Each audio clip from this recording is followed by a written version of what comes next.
भाजपा प्रदेशाध्यक्ष मदन राठौड़ और प्रदेश प्रभारी राधा मोहन अग्रवाल बुधवार रात डूंगरपुर पहुंचे। गुरुवार सुबह सर्किट हाउस में भाजपा नेताओं की ओर से स्वागत के बाद उन्होंने कांग्रेस सरकार पर जमकर निशाना साधा। इसके बाद 84 विधानसभा क्षेत्र में जाते समय सिंटेक्स तिराहे पर यूथ कांग्रेस कार्यकर्ताओं ने काले झंडे दिखाने का प्रयास किया। पुलिस को भनक लगने पर पुलिस ने 4 यूथ कांग्रेस कार्यकर्ताओं को डिटेन कर लिया। इसके बाद भाजपा प्रदेशाध्यक्ष और प्रदेश प्रभारी 84 विधानसभा क्षेत्र के लिए रवाना हो गए। भाजपा प्रदेशाध्यक्ष मदन राठौड़ ने कहा कि कांग्रेस ने जनता के बीच 3 भ्रम फैलाए। एक, भाजपा आई तो संविधान तोड़ देंगे, दूसरा आरक्षण खत्म कर देंगे और तीसरा समाज को तोड़कर तुष्टीकरण का भ्रम फैलाया। इसके बाद भी केंद्र और राज्य में भाजपा की सरकार बन गई। बावजूद दोनों जगह पर भाजपा की सरकार ने उनके फैलाए भ्रम को पूरा नहीं होने दिया। अब लोगों को पता चल गया है कि उपचुनाव में भी हम जीतेंगे। सर्किट हाउस ने स्वागत के समय टीएडी और प्रभारी मंत्री बाबूलाल खराड़ी, उदयपुर सांसद मन्नालाल रावत समेत बड़ी संख्या में भाजपा नेता मौजूद रहे। प्रदेशाध्यक्ष मदन राठौड़ ने 84 विधानसभा में उपचुनावों को लेकर कहा कि अभी तो उपचुनाव की घोषणा हुई है। घोषणा होने के बाद हम उस पर रणनीति बनाएंगे।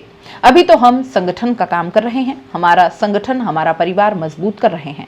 प्रदेश में उपचुनाव वाले विधानसभा क्षेत्रों के दौरे को लेकर कहा कि हम पिछले चुनावों में जिन जगहों पर नहीं जीत पाए हैं उसी को लेकर तैयारी है। जनता से फीडबैक में यही बात आ रही है कि कांग्रेस ने भ्रम फैलाया। उन सभी भ्रम को दूर करके राजस्थान और केंद्र सरकार की योजनाओं को लेकर जनता के बीच जाएंगे। 84 विधानसभा क्षेत्र में पिछले 2 बार में बीटीपी और फिर बीएपी की जीत को लेकर राठौड़ ने कहा कि हमें दूसरों की चिंता नहीं करनी है। सलूंबर और 84 में हम अपने उम्मीदवार को सुदृढ़ करेंगे। चुनाव में हार जीत होती रहती है, लेकिन हम अपने परिवार को मजबूत करेंगे तो हम जीत देंगे। प्रदेश में बढ़ती रेप की वारदातों को लेकर राठौड़ ने कहा कि हमने सुरक्षा को लेकर जो वादा किया है उसे पूरा करेंगे। सरकारी मशीनरी को हम ठीक कर रहे हैं। इस तरह की घटनाएं नहीं होनी चाहिए। जनहित और जनता को सुरक्षा देने का दायित्व हमारा है। टीएसपी क्षेत्र में सामान्य और ओबीसी वर्ग की उपेक्षा के सवालों पर कहा कि हम योग्यता के आधार पर, काम के आधार पर और जनसेवा के आधार पर कदम उठाएंगे। आदिवासी और टीएसपी क्षेत्र में सभी वर्गों का समग्र विकास का काम होगा। इसमें किसी भी वर्ग को वंचित नहीं किया जाएगा। जहां सामान्य ओबीसी वर्ग हैं वहां उनको सम्मान मिलेगा। स्वच्छता अभियान के तहत प्लेसमेंट एजेंसी के जरिए भाजपा जिलाध्यक्ष और नगर परिषद उपसभापति की पत्नी, पूर्व मंत्री सुशील कटारा के भाई और भाजपा नेताओं के रिश्तेदारों को नौकरी दिलाने को लेकर राठौड़ ने कहा कि इसे लेकर कुछ पता चला है, इसकी समीक्षा की जाएगी और निर्धारित प्रक्रिया में कुछ गलती हुई है तो इसकी भी जांच की जाएगी।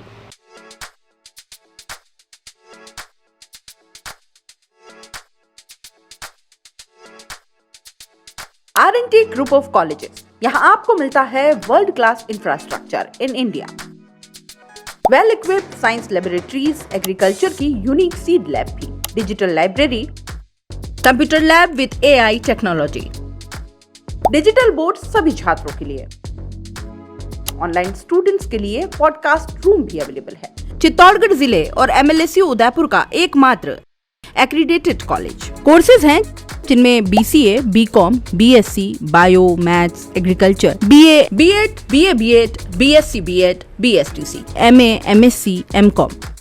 बड़े और खुले ग्राउंड स्पोर्ट्स के लिए, जहां होती है sports activities, training, personality development, student development activities, seminar और कॉन्फ्रेंस फैसिलिटी भी, NCC एक्टिविटीज, ताकि NCC कैडेट के रूप में आप भविष्य संवार सके, देश की सेवा कर सके।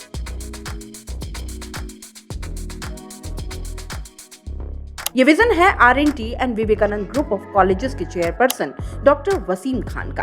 तो आज ही ज्वाइन करें R&T and Vivekanand group of colleges.